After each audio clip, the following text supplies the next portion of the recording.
Good morning.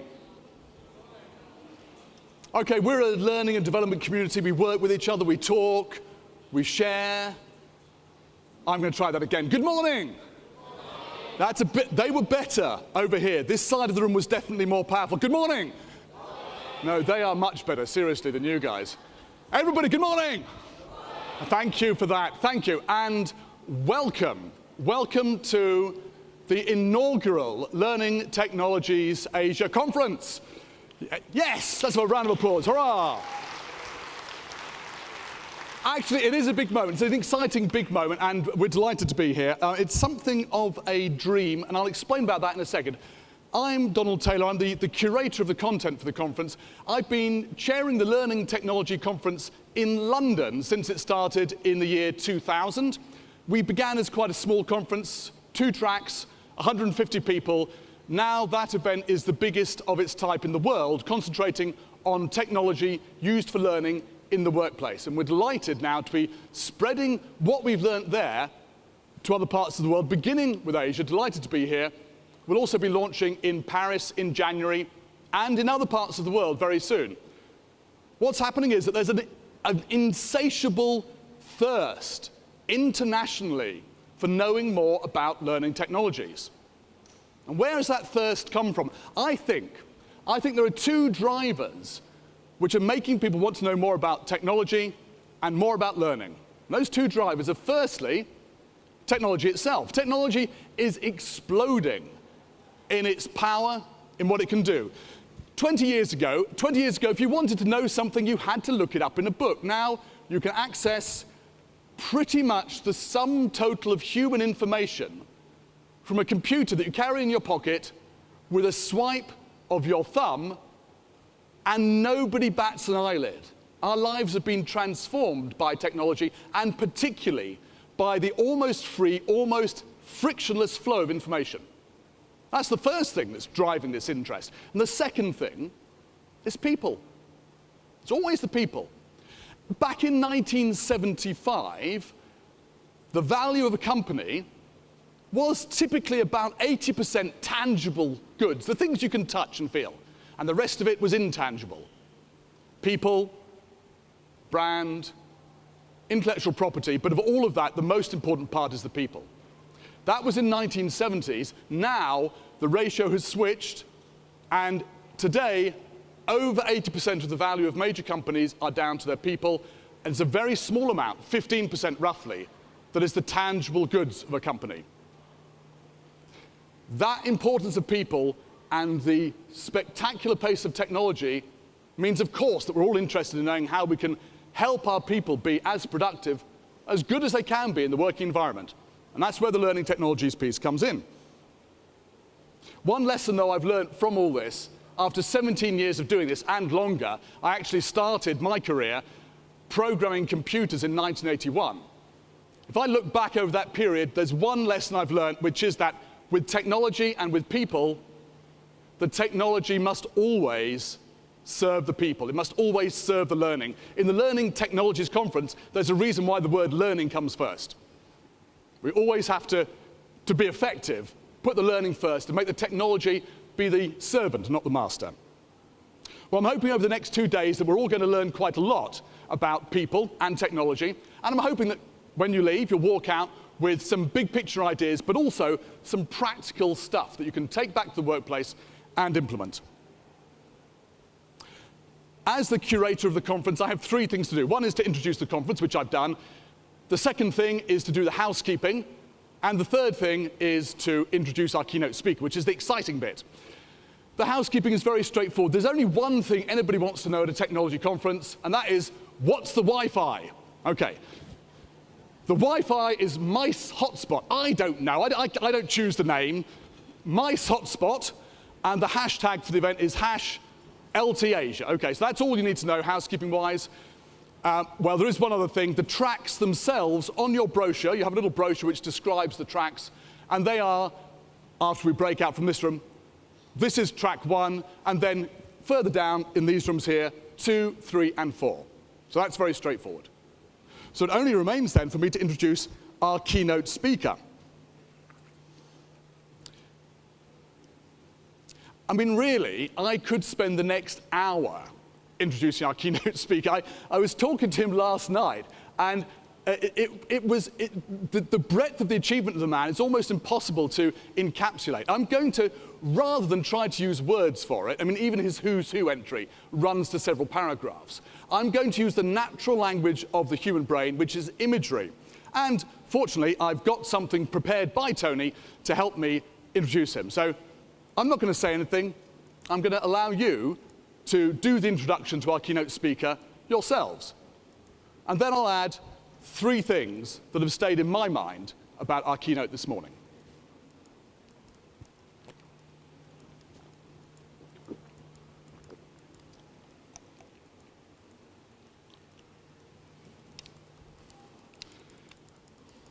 It's quite a lot, isn't there? Like I'm saying, this guy has done a lot in his life. And as a learning and development person myself, you know, I like to think I've achieved things. I like to think I've set up and run an institute. I've run a bunch of conferences.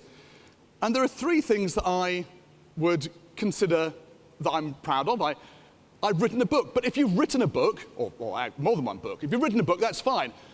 But our keynote speaker today has written or contributed to over 150 books and has total worldwide sales of over 7 million. Oh, okay. I've won an award. Yes, okay, but our keynote speaker today has won hundreds of awards and been nominated for the Nobel Peace Prize. And if you work in L&D and you think once upon a time you might have had a good idea, and I hope we all have had good ideas, well, he had the big idea, the picture here, the thing that has transformed the way so many of us work and learn. He is the inventor, the promulgator of the mind map, and it's my great honor to introduce our keynote speaker this morning, ladies and gentlemen, Tony Buzan.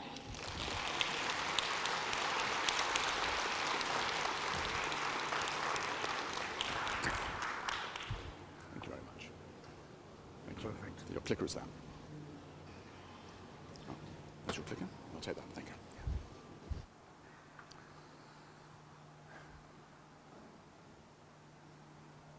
Good morning, ladies and gentlemen.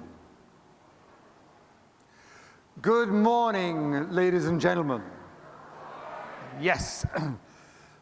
Today we are here to discover what our brain is like, what the future is like, what your children's future is like, and who we are here today. So let's start by finding out who is in this room. And by the way, do not consider that this is a lecturing room. Consider this to be our living room. So we're going to chat about, we're going to talk about, we're going to discover what goes on in our lives. So first of all, how many of you here daydream? 100%, very good. How many of you daydream every day? All of you. How many of you enjoy your daydreams? How many of you have had a daydream in this room while I have been with you?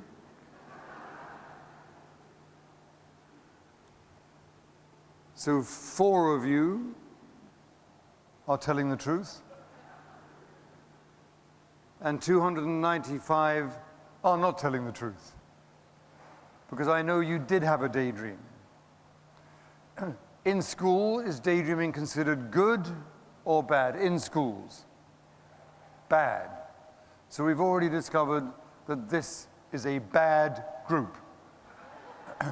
Good beginning to the day, Don. So, how many of you have done mind maps? So nearly all of you. How many of you are still doing mind maps? Okay, so most of you have done, many of you are still doing, some of you are not doing. So a big question is, why not? You know, why do people do and then not do? And we will discover that. Next question. How many of you are artists? But 8 of you, 10 of you. How many of you are not artists? Vast majority. Okay. How many of you are poets? Poets? 5 of you. How many of you are not poets? Vast majority. How many of you are scientists? How many of you are not scientists? Vast majority. How many of you are parents? How many of you have children? 99% of you. How many of you are teachers?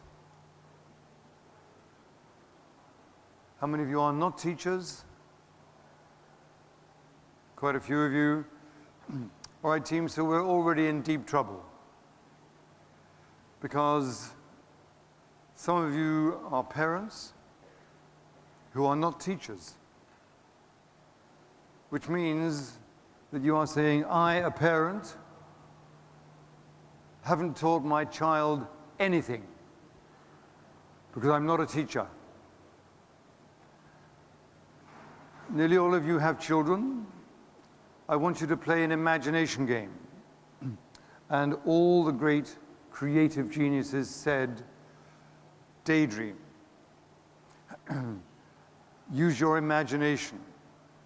Einstein said, imagination is more important than knowledge. So I want you to imagine that you are in an audience. The audience is about 10,000 people. There are 5 keynote speakers, each a half an hour. You are going to be just a member of that audience. 3 speakers have spoken, and the Master of Ceremonies comes up to you and says, during this break, we have a problem. The next speaker is stuck at the airport, so we need someone to speak for about a half an hour on any topic.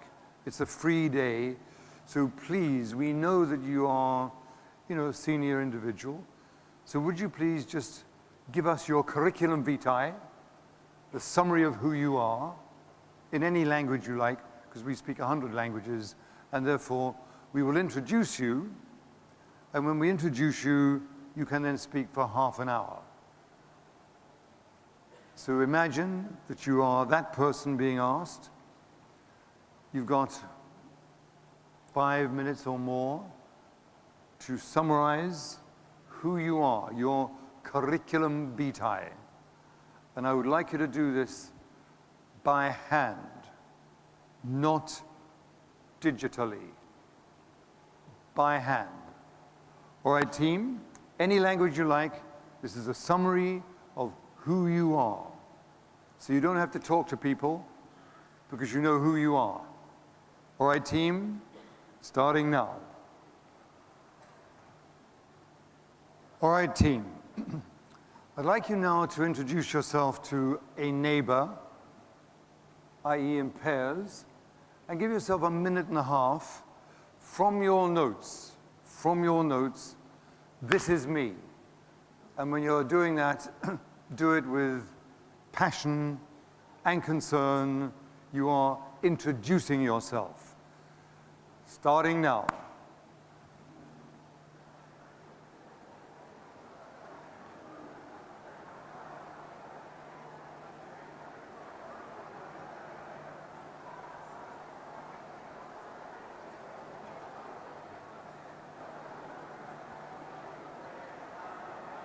All right, team. We are now ready for the next stage. So we're going to investigate, team. We are going to investigate what it is you have done. So first question, how many of you have been to good schools? How many of you have not been to good schools? How many of you have not heard the question I just asked? So we already know that this is a bad team, daydreaming. And I've asked you a question and nobody heard it, or a few of you did. So obviously we've got ADDH here, learning difficulties. How many of you went to a good school? So vast majority of you. How many of you sent your children to good schools? Okay. How many of you like colors? Keep your hand up. That is all of you. That is natural, that is human, that is what the brain does. Is color a powerful thinking tool? Yes or no? Yes, it is. Does it improve your memory? Yes, it does. Does it improve your creativity? Yes, it does. Does it improve your ability to learn? Does color help you learn? Yes, it does. So we're now going to investigate what you have done even this morning. And the key word is metacognition. M-E-T-A, metacognition, which is all to do with learning and using your skills. It's thinking about thinking. So I'm going to tell you why I am here,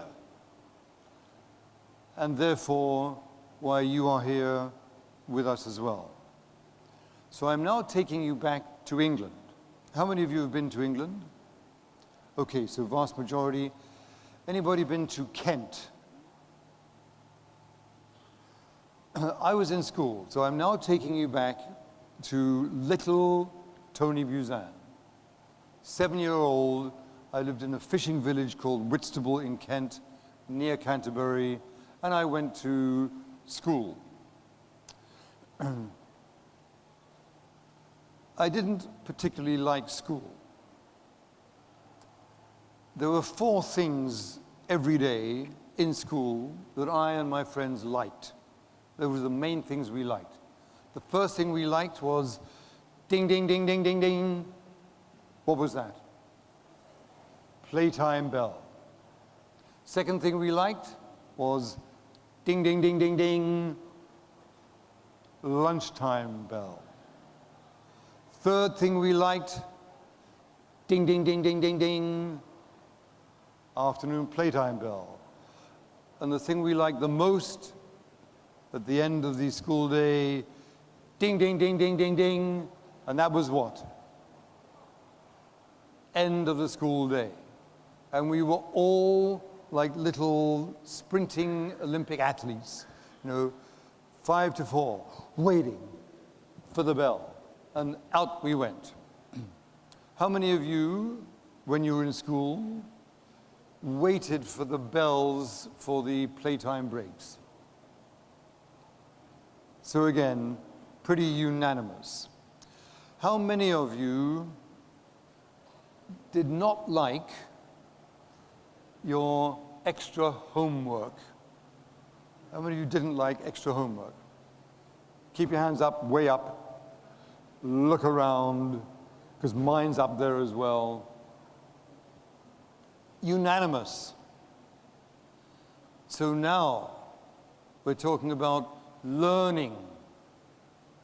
Learning. And why do basically all of us not like that extra homework? So it now becomes serious. Because all these people, including me, have been to a good school. And we didn't like that kind of homework. So now metacognate. We have to think about it. So I'm now 7 years old. The last bell is gone. And I have one little friend called Barry. And our only passion was animals and nature. When the bell rang, we would run out into the fields, by the streams, and we would study nature. And my little friend Barry would run in and he'd make things fly. So every butterfly, every bird would fly. And he would name them, bam, bam, bam, bam, bam, bam, bam, identifying them. Little Tony was saying, pigeon, cabbage white butterfly. and they'd all gone. And that's the way it was. You know, that was my little friend Barry. So one day we went into school, and the teacher said, boys, today we're going to divide you into 4 different classes, and it makes no difference. 1A, 1B, 1C, 1D. It took us a split second to realize that 1A was for who? 1A was for whom? The top kids. What was 1D for?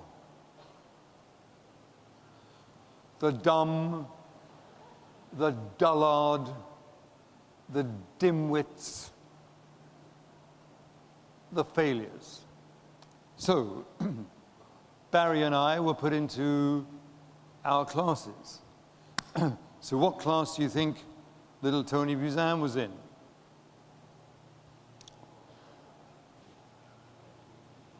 You can guess. Okay, so you put me in A, B, C, and D, the multiple personalities of Tony. Where do you think little Barry was?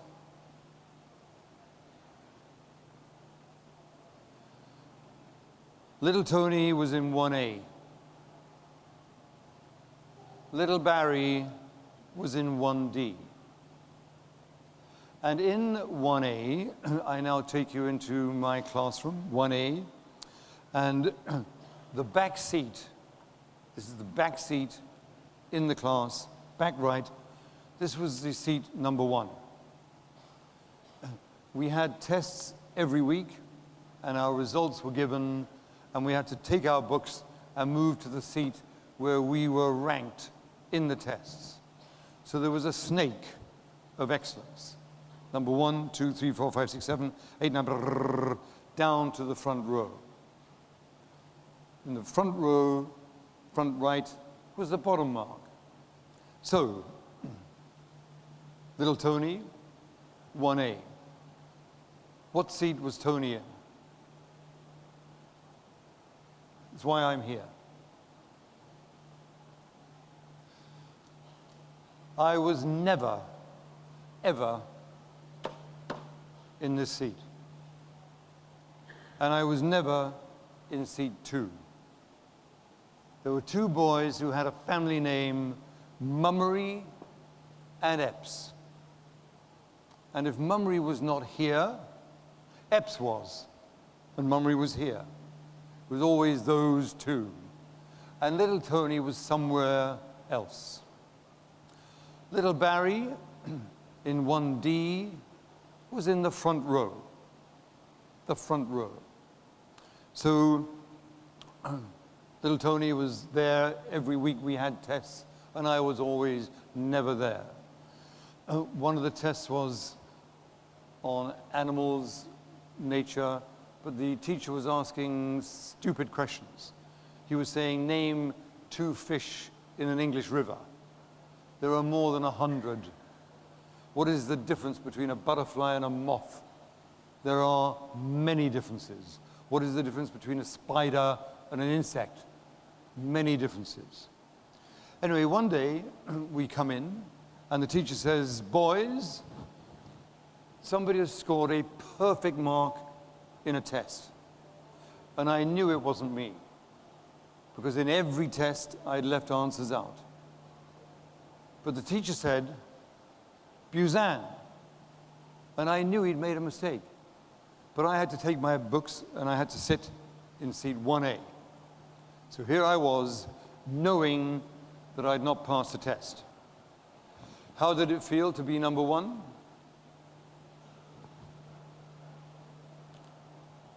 Good.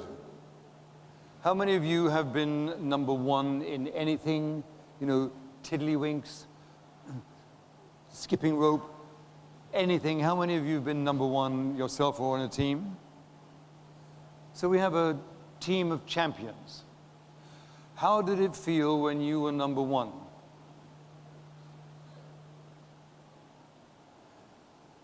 You seem to be frightened of this. You must not tell people that you are good, because then you will depress them. and yet every child wants to be loved, successful, to be number one. So little Tony was sitting there waiting to be exposed, not number one. So he hands out the tests. And I'm enjoying myself because for the first time in my life, looking to the right, I could see the right profiles of Mummery and Epps. It was enjoyable. But he handed out the papers, and it said 100%, and I looked on it, and my name was there. And it was in my handwriting. So I looked at it, thinking that this must be wrong. And it was the answers that I'd casually written down to name 2 fish in an English river. There could have been 100 I could have given. Butterfly and moth, I could have given 16 differences. Insect spider, I could have given 20 differences. So I was sitting there thinking this was not a test. This was not a test. My brain was not tested. It was just ridiculous. So I was sitting there thinking, not a test. But then I began to think, maybe I am number one, and maybe that's why Mummery and Epps do well in whatever they like, because that was their hobby, what they were interested in. So I sat there for 5 minutes and began to think, yes, I am number one. I've actually passed a test. I'm number one. 5 minutes after that, suddenly my mind changed. Paradigm shift. Tectonic plates of my thinking all shifted. Because I suddenly realized something, that something was painful, something was embarrassing, something was annoying, something was seriously wrong. And that changed my life, and that's why I'm here. So in 3 or 4 quick chat, what was it that got little Tony Buzan from that seat to here? And it's why you're here as well. Okay, team? 1 minute. Why? Why?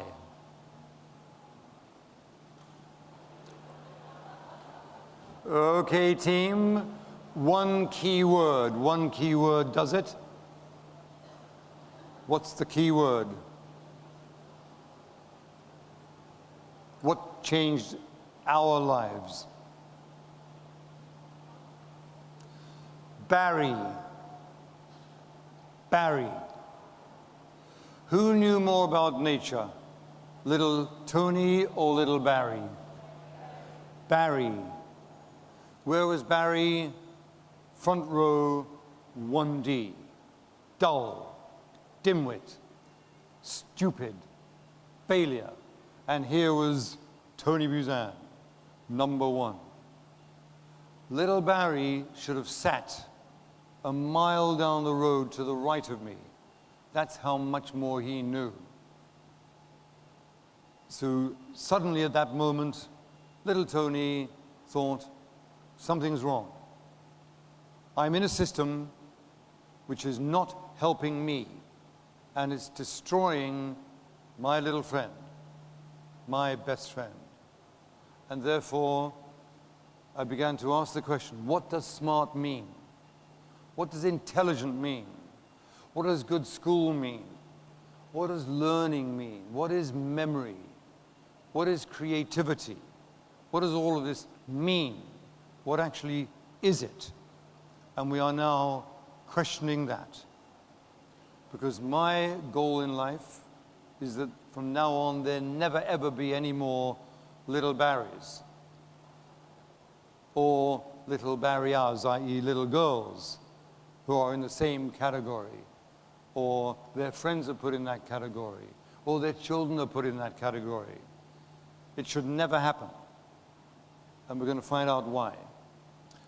So we're going to check. Why didn't we like school? Because it was colorless. colorless. And all of you have said, my mappers, all of you love colors. I've gone around the room while you were doing your curriculum vitae. How many of you use colors?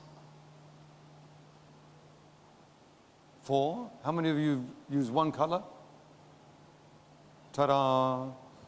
So here are 300 my mappers, and 4 of you have used colors. And you've already agreed that color is a powerful thinking tool. How many of you brought colors with you? 8 of you. How many of you did not bring colors with you? So here you are all, my mappers, you love color, you know the power of it. No colors. No colors. And one color is a monotone, a monotonous. And when something is monotonous, it's a word that is what? What's the word? Boring. And people say boring, boring, boring. How many of you agree that one color is boring? So 98% of you have done your notes in one color.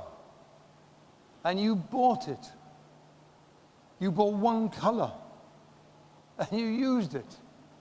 Why? Why did you do that? What made you do that? It was because little I, little Tony, and little Barry were forced to do it. We had to do blue, and it had to be blue, black, quink, ink. And if we didn't, we got 6 of the best and punished. So color changes our lives. And when we take it away, it weakens everything we do and destroys our ability to learn. So the question is, why did you think you were a mind mapper when you weren't using mind maps and you didn't have color? So today is to investigate who we are, what we're really like. So just let me ask you one more question. What do you think my first prime language is? Tony Buzan's first prime language. What's my prime language?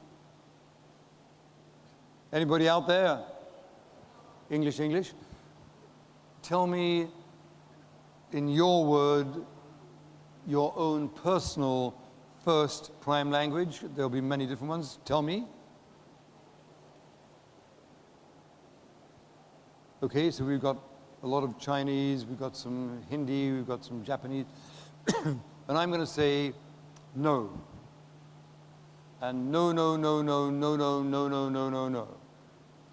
So we're going to do an experiment, imagination game.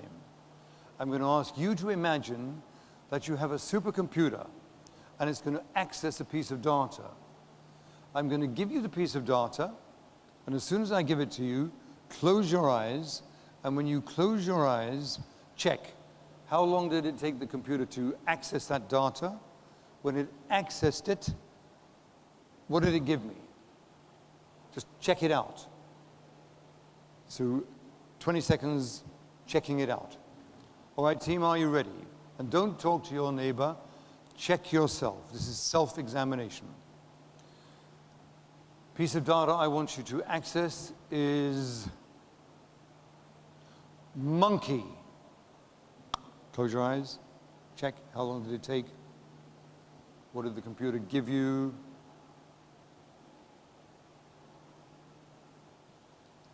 Okay, now open your eyes in groups of 3 or 4. Exchange. What did the computer give you? All right, team. So first question. How long did it take the computer to access that piece of data? How long? And you're all saying the same kind of thing. Microsecond, millisecond, split second, just like that, immediate, now. So you're all saying the same thing. And that's impossible. How big is your database? Huge. It's huge. And a piece of data was thrown at it random, not processed, not digitalized, random. No computer can come close to doing that. So that demonstrates immediately that your memory, your access, your brain, your learning capacity is astonishing, astonishing, huge. And you just did it. How many of you would like to get a Nobel Prize in science? Be nice. It's going to be easy to do. All you got to do is write a little paper saying, by the way, academic communities, I managed to access a piece of data randomly. I did it in this way. Please give me my Nobel. And you will get it just like that, because everybody wants to know. It's a magical mystery. Now, when you got it, what did the computer give it? Did you get a nice little computer printout? MONKEY space A space ANIMAL? Is that what you got? What did you get? Tell me loud. Picture, image, image, image. How many of you got a picture or image with colors and associations with it? Keep your hand right up. Keep it up and look around. Welcome, welcome, ladies and gentlemen, to the human race. You have just discovered what your brain actually did and why, and what you can therefore use to apply it. This is what happened.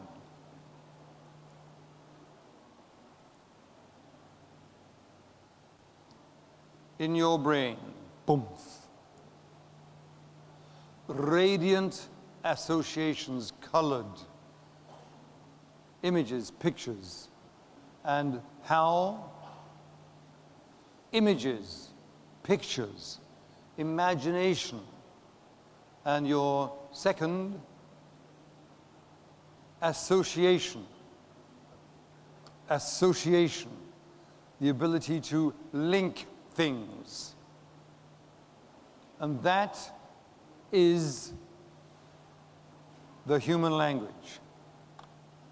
That is the human language. Not English, not Mandarin, not Cantonese, not Zulu, not Deutsch, not Mexican Espanol. All of those spoken, written languages are subroutines. They are vital, they're important, they're beautiful, but they are not the language. The prime language is your imagination and association and your capacity. The average vocabulary of people is around 5,000 words. A good graduate, maybe 12,000 words. How many words are there in images and associations? Trillions, which is why your vocabulary with your human language is massive. And that, therefore, ladies and gentlemen, leads you to how to take notes. If the human language is images and associations, what kind of notes must you make using the brain's human language? Not words, maybe keywords, but this is how the brain works. Mind maps. That's what a mind map is. It's the reflection of the human language. It's not just a note tool. It's a learning, thinking, remembering, creative thinking tool. It starts with images. So you can now, high speed, copy this. Because image, your mind maps start with an image, as you saw in the one where Don was introducing me. and associations radiate from it. That is how the brain thinks. So this is the architecture of human thinking. It is the way all of you think. And it doesn't matter what age you are, what sex you are, what nationality you are. That is the way the brain thinks. That is the mind map. Now, you can see we add branches. How long can we go on adding branches? How long can we go on adding branches? Forever. Forever. So it's a simple demonstration that the learning creative thinking capacity is infinite. The average individual in the top levels of academia and business can think of 12 ideas, and that's the end of brainstorming. So the capacity is much greater, and therefore start to use them. You can build and build and build. So let us do, and you've got proper sheets. Many of you chose a tiny sheet to summarize who you are, and we gave you big sheets. When you mind map, explore it, because you now know the brain makes more and more thinking notes. So we'll do the left and right brain. How many of you know left and right brain? How many of you know the difference between the left and right? How many of you do not know that? How many of you haven't the faintest idea? Then we will mind map it. So please now take a big sheet of paper and do this fast. It does not have to be messy. And if you don't have colors, do it in one color. But when you take it home, color it in. Give it power. So we'll give you a real mind map. This is a real mind map. Many of the mind maps that people have done were not mind maps. They were basically phrases and sentences, and it has to be images, colors, curvilinear branches. So these are the left cortical skills. Research done by Professor Roger Sperry, who won the Nobel Prize. So words, numbers, lines and lists. So when the brain is confronted with these, the brain activates the left side. Logic, highly important, and analysis, the ability to distinguish things, to discriminate. And discrimination has become a bad word. It's a vital word. You have to discriminate. You have to distinguish between things. All faces, for example, are very different.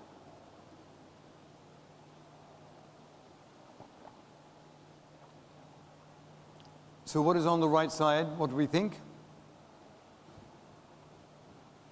Team, what do you think is on the right side of the cortex? Okay, I've got art, music, creativity. Okay, I'll give you now the actual result. These are the real results. It's what actually happened. Rhythm. Rhythm. An important skill. Colors. And these are cortical skills. Shapes.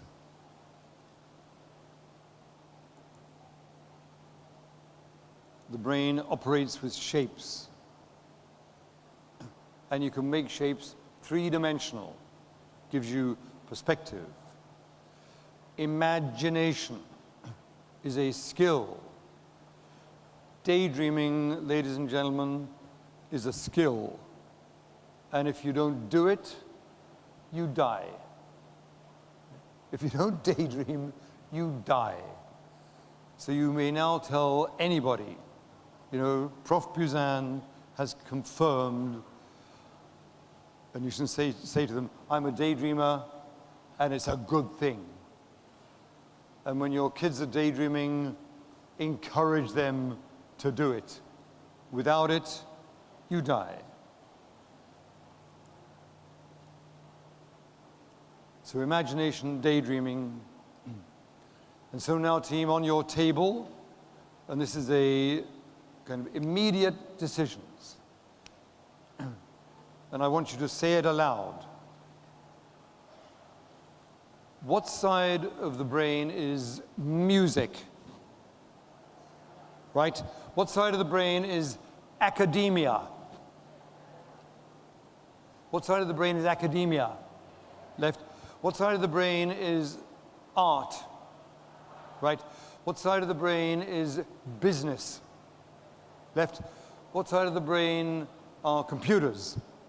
Left. What side of the brain is creativity? Right.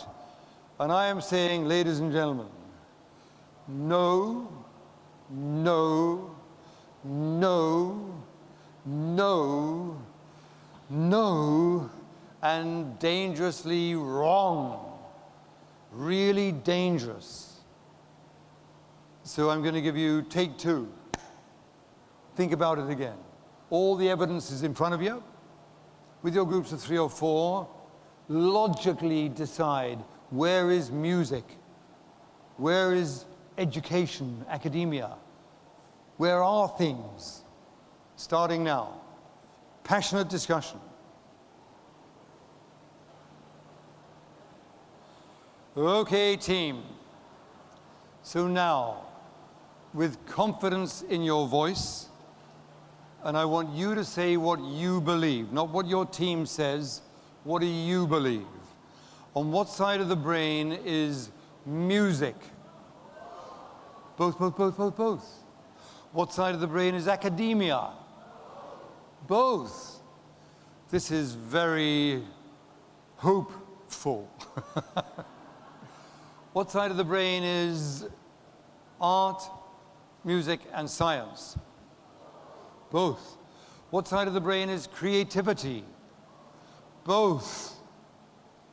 So now imagine a planet where everybody thought that creativity was on the right side of the brain.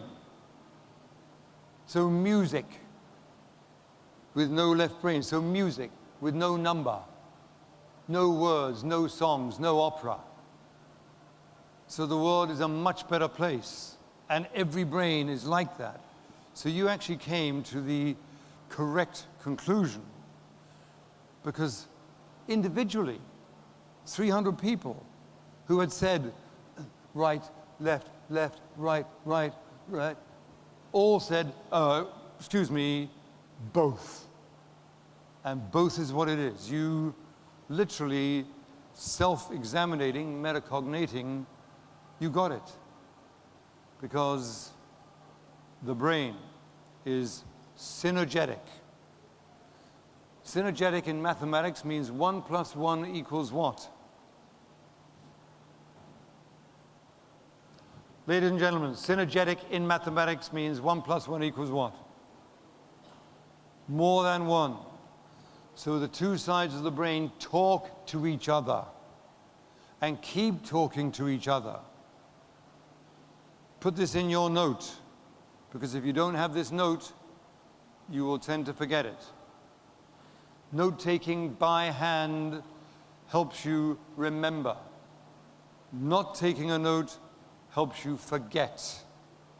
And digitalizing it helps you forget it, as we are about to discuss.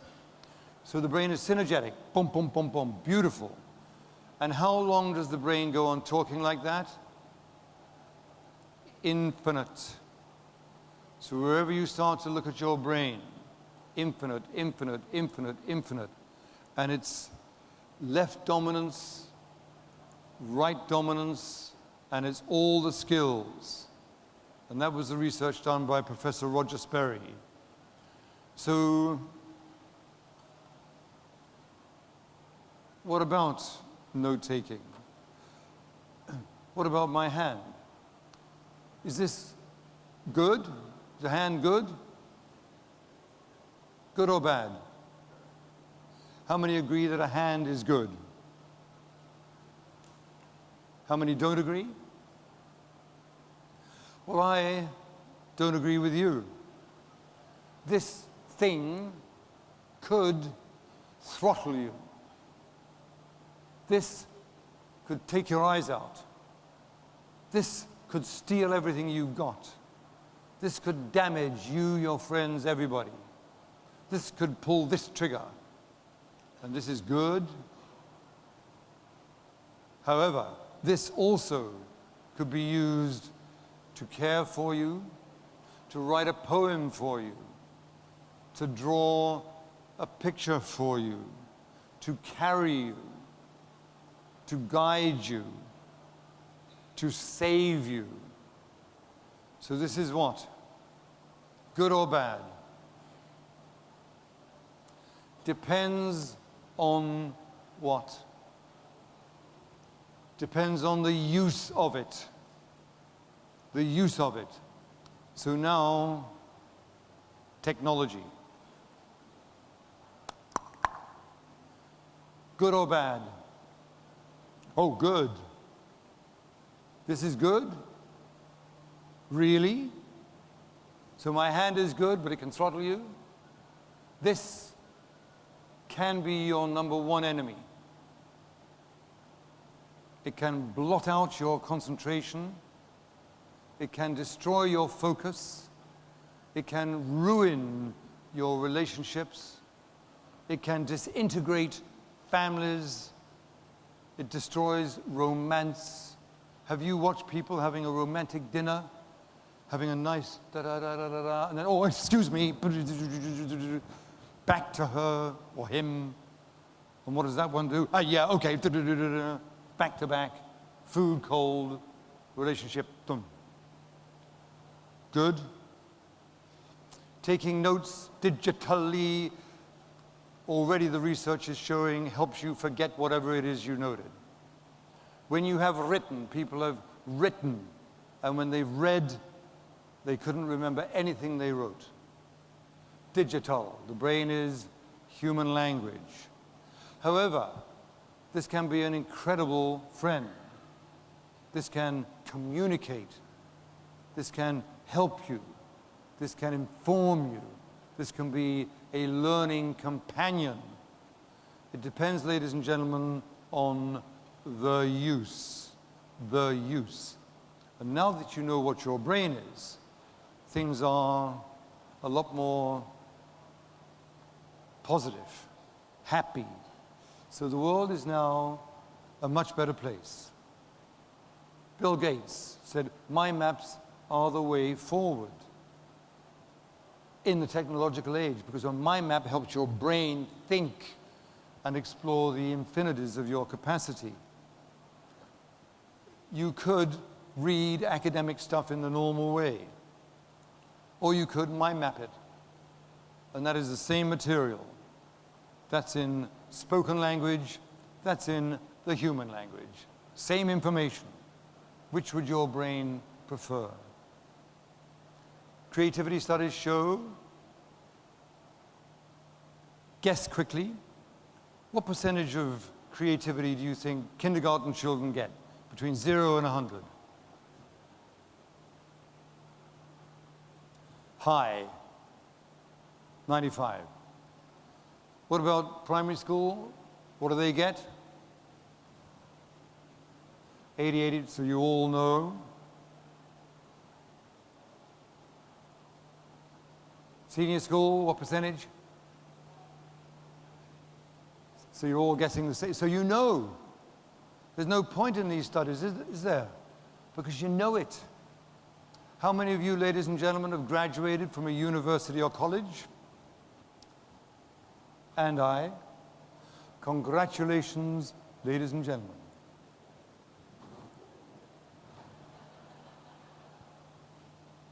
And we've all been to good schools. And it gets even worse. You're adults, most of you. 10 and diving down. The bad news is that it's normal. That's the bad news. The good news is normal is not natural.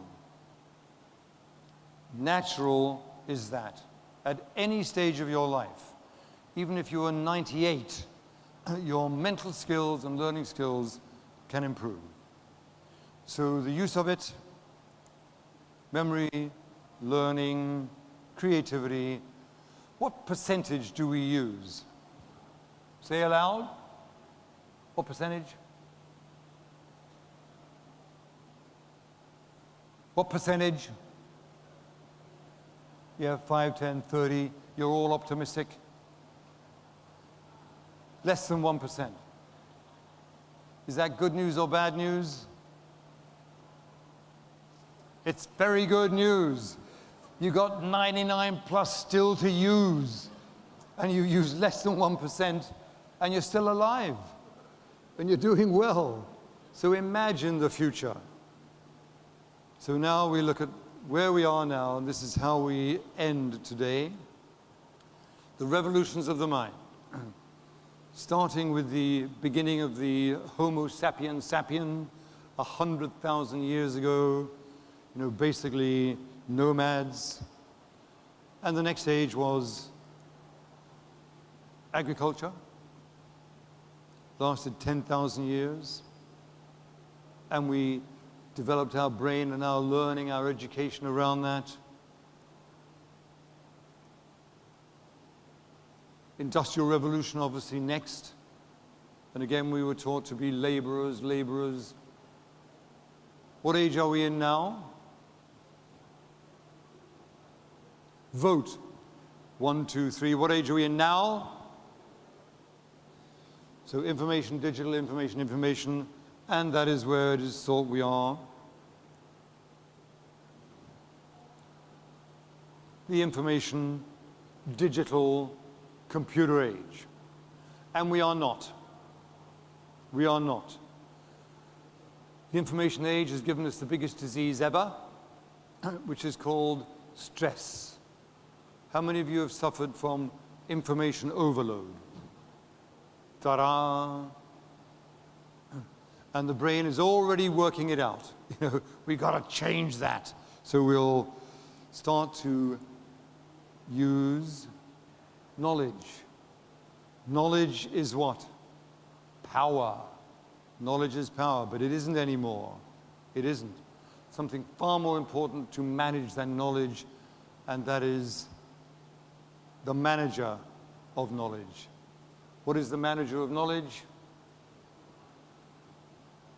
The human brain. So the tools that the brain uses are the cortical skills, which are termed as the intelligences. So we are now, at this moment, entering the intelligence age. That's where we are. And that is the most beautiful place where the human brain can be, because you now know what a human brain is. You know what a language is. You know how to communicate. You know how to remember. You know how to note.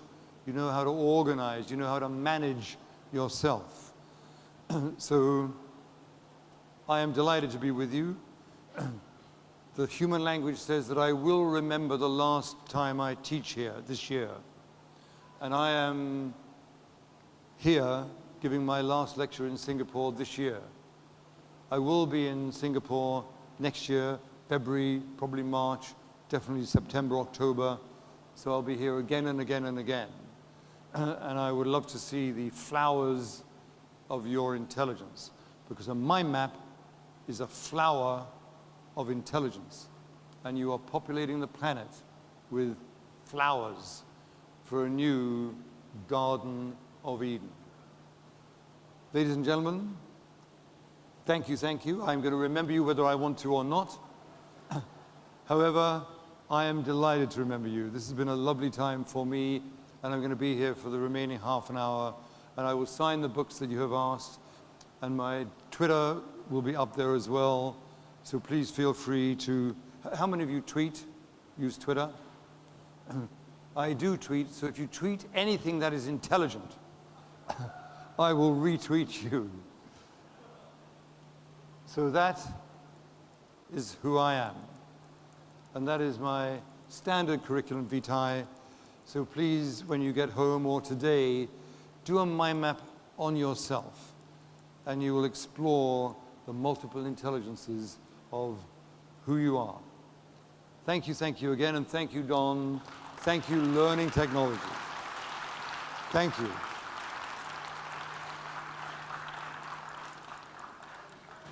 Tony, thank you so much. Please do keep getting through to the end so we can get your contact details on there.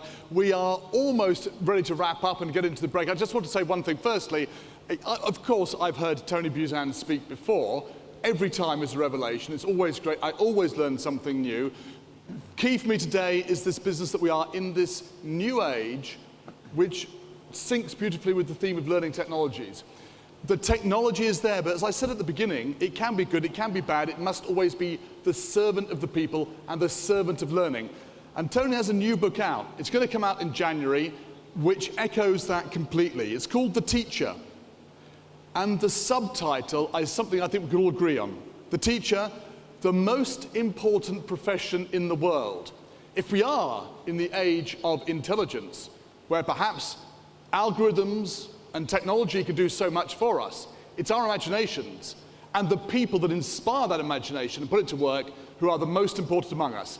That, I hope, is teachers in school, but I would also say it's everybody in this room whose job is to help people at work learn. So please go out, make 1,000 flowers of intelligence bloom, have a great break, and we'll be back at 11 o'clock. But let's just say for one last time, thank you to Tony Buzan. Thank you. Thank you. Thank you. Okay.